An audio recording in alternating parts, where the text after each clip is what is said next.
Good afternoon, everyone, and welcome back to the Suburban Proletarian. My name's Greg. Today I want to take a quick look at a very specific aspect of two very specific watches. One of which is a Timex Ironman, in this case, the Timex Ironman Shock 30 lap. Not sure what the model number of this one is. Timex is great at putting all kinds of information on their case packs, except the model number. It's T5K something. I'll put it somewhere in the video. And the other watch is a Casio G-Shock. This one is a 9000 series. My last Ironman versus G-Shock video was quite popular. This is not the same G-Shock that was featured in that video, though. That was a 5600 series G-Shock Square, which I've since sold. But the 9000 series, this one's a DW9052 GBX. The 9000 series is another very classic G-Shock design. That last video was quite popular, so I thought I'd do another one. But this one is not meant as a review of an in-depth review of these two watches or an in-depth comparison. I simply want to look at one very specific aspect of each of these watches as it relates to the crisis that we all find ourselves in today. Most of you obviously are going to know what I'm talking about. I'm not naming the crisis by name because a certain video hosting platform has been demonetizing videos that talk directly about the crisis, regardless of what they have to say about the crisis. And, you know, that makes really good sense because at a time when we're experiencing a global catastrophe in which many people find themselves stuck at home, unemployed, if only temporarily, and without any source of income at all, it's clearly the most ethical course of action to work very diligently to avoid paying any of them for the services that they might be rendering to your giant, bloated global corporation that starts with a G. So anyway, what am I talking about? Well, as I may have mentioned on the channel before, I have two actual jobs besides managing this channel and our sister channel, the Suburban Rifleman. I have two paying jobs that actually pay the bills around here. One of which is in the public sector, and I've been very lucky. I've been able to work from home, doing administrative tasks on the government network to continue serving the taxpayers. My secondary job is at a very small, very specialized manufacturing facility, a fabrication shop essentially. We generally make things for the entertainment industry. I've worked directly on projects for Beyonce and Metallica and Skrillex and Britney Spears and Pink Floyd and all sorts of things like that. We also generally, we work in conjunction with some, thank you so much for blasting by in your loud whatever the hell that was. We also work with several local architects to make architectural features, and we also work usually on large installation art projects, the type that the artist themselves doesn't do the manufacturing. They basically conceptualize, and then we realize it. And of course, all of that is very non-essential. So we were shut down at the beginning of the non-essential business shutdown. But within just a few days, my employer was very ingenious and figured out how to create these hooded polycarbonate shield face shields, which we are now manufacturing as fast as we possibly can and shipping out to hospitals to protect doctors and other healthcare workers as they treat people as a result of the crisis. So anyway, as I said, I'm working at home most of the time, but in the evenings and on the weekends, I'm going down to the shop and helping to create these face shields. And it's a very small shop with a fairly small staff. I think it's a relatively low-risk environment, but we've been taking every possible precaution to prevent spreading the crisis.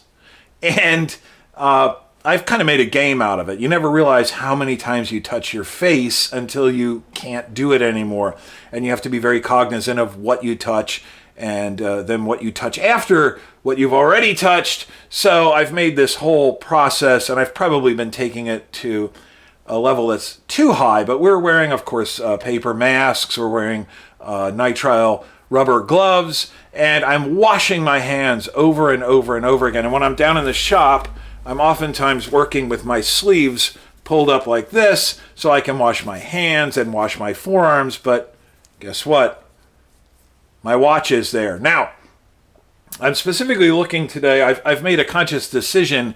Most of my higher end stuff I've been protecting because it's just, washing, taking the watch off, dumping it in the sink, scrubbing it with soap and water, putting it back on. All of that can be rough on a watch, and that's why it made sense to either go with the G-Shock or the Timex Ironman. And I've been wearing basically these two watches exclusively ever since we've been put under the restrictive conditions that we're living under today. So I'll be able to bring out my nicer watches when all of this is gone, hopefully. So I initially started with the Timex Ironman, and I quickly switched over to the G-Shock, and I want to show you why. So I've probably already been talking for about 5 minutes or so, which is probably pissing some of you off. So let's move over to the tabletop and take a look at these two watches and why I switched from the Ironman to the G-Shock. Let's do it. All right, so here are the two watches in question. You've seen this one before if you watched my last Ironman versus G-Shock video. You probably have not seen this one before. This is the Timex Ironman Shock, which I think might recently have been discontinued, but it's certainly still available on a retail basis. And this is a 9000 series Casio G-Shock. In the last G-Shock versus Ironman video, I had a 5600 square, which has since gone bye-bye. So I'm using this watch now, but I selected either of these watches as my choice to wear during the current crisis. I have other extreme duty watches, like for instance this Victorinox Inox, but I'm choosing not to wear some of my nicer watches because I don't want to wreck any of them, and there'll be plenty of time to wear them once this crisis is over. I selected either the G-Shock or the Ironman Shock because they are both extremely tough.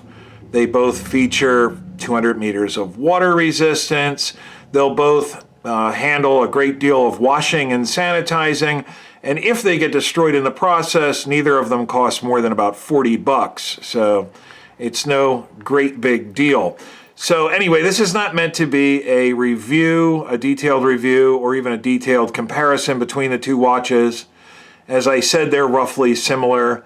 The Ironman has a few more features. It's got dual time zones, and it'll record 30 lap times. The G-Shock does not have dual time zones, or at least I don't think it does, and it'll only record 1 lap time, I think. What I'm concerned with is hand washing. I think I alluded to that already. And the big difference, and I'm mostly making this video because someone out there might be in need of a watch, and you might be having to wash your hands an inordinate number of times per day, sometimes maybe 20 or 30 times a day. And to get really, really clean, particularly if you're working in a manufacturing or maybe a medical environment, you may have to take off your watch to actually wash your hands. And the big difference between these two watches lies in the ends of their straps. The Timex Ironman has this little barb, which is meant to retain the keeper on the watch strap. And it really, really affects how easy it is to take this watch off to wash your hands. Now I will demonstrate. So we'll start off, first of all, with the G-Shock, because this is how a watch should perform when you need to wash your hands and you're really trying to be conscious of what you're touching. So let's set this aside for the moment and I'll put this on. I'll take off my Casio DW290. This would actually also be a good choice, but it's a bit more of a unicorn than this, so I haven't been wearing this one when I have to wash repetitively. So let me put this on. So I've got my DW9052 on, and let's say I'm down at the shop and I need to wash my hands. So I get my hands wet, I get some soap, and oops, I forgot to take my watch off. All I need to do with this watch is pull out the tail of the strap very easily from the keeper, simply release the buckle, drop it in the sink, continue washing my hands, my wrists, etc. Pick up the watch, wash it, rinse everything off, drop it back in the sink, then I can go dry my hands, then I can dry the watch, then I can put the watch back on. But it's just that simple. Now, let's take a look at the Ironman and see what that entails. All right, so I've got the Ironman Shock on, and I originally selected this watch as my crisis watch because sometimes when I'm wearing a paper mask, my safety glasses have a tendency to fog up, and it has a much larger display of the time in comparison to the G-Shock, as you can see here. The problem with this watch comes when you're having to wash your hands. So I'm at the sink, maybe I've already lathered up my hands and I realize, oh crap, I didn't take my watch off. Well, that little barb there is going to be a problem. It can be really difficult to disengage the keeper. Release it, and then finally I get it off. But that is a struggle. And with soapy hands, sometimes it can take me 30 seconds. I've had to actually rinse my hands off, dry my hands off, disengage this stupid keeper at the end of the strap, drop the watch in the sink, and then go back to washing my hands from scratch. And I'll tell you, that's a big problem. Now, if I only owned one watch and I had already made the decision to go with this watch, there's nothing really else inherently wrong with the watch. And for instance, I'm working in a manufacturing shop. I could go to the bench-mounted band sander and remove this stupid barb in about 5 seconds, and the problem would be solved. But I don't really want to go modifying the watch if I don't have to. But that is why I switched over to the G-Shock, and I'm not wearing this thing anymore while I'm having to wash my hands 20 or 30 times a day. So I don't really have anything else to contribute. Let's move back over to the bookshelves and wrap this up. So this video was certainly not meant as a condemnation of the Timex Ironman. I think this is an excellent, excellent watch. I think it's almost every bit as good as the G-Shock, and under ideal conditions, I wear this watch a lot.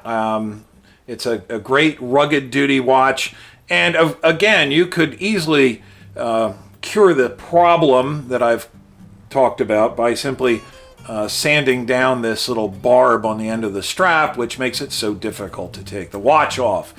I'm not going to do that because I'd like to keep the watch intact, and I'll certainly have plenty of opportunities to wear this watch once all of this blows over. But for the time being, the G-Shock is definitely the way to go. This DW290, which is also from Casio, also takes off very, very easily. Okay, it just made a liar out of me. Anyway, I hope this video has been helpful to somebody out there. I hope you found it enjoyable. If you did, please consider liking, subscribing, sharing, telling your friends. All those things go a long way to help keep me here on the air. And when I post new content to the channel, I hope to see each of you here then. Take care, be safe, wash your damn hands. Later, guys.